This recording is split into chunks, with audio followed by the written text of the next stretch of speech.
Hi అండి. తెలంగాణ ప్రభుత్వం ఇందిరమ్మ కుట్టు మిషన్ల పథకం అయితే అమల్లోకి తీసుకొచ్చిందండి.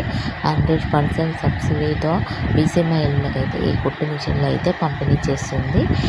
ఇది ఆగస్టు 15 నుండి సెప్టెంబర్ 15 వరకు అయితే డేటు మంజూరు చేశారండి. ఈలోపు బీసీ మహిళలు అయితే అప్లై చేసుకోవాలి. మీ సేవా సెంటర్, నెట్ సెంటర్లో అయితే అప్లై చేసుకోవాలి.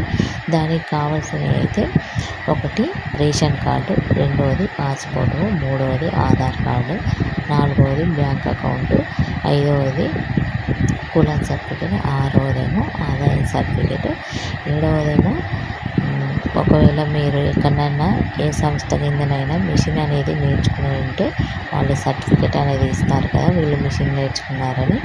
ఆ సర్టిఫికేట్ కూడా పెట్టచ్చండి. ఒకవేళ అది లేకపోయినా కూడా అప్లై చేసుకోవచ్చని చెప్పారు.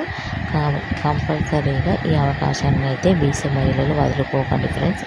వెంటనే అప్లై చేసుకోండి. వీడియో నచ్చితే లైక్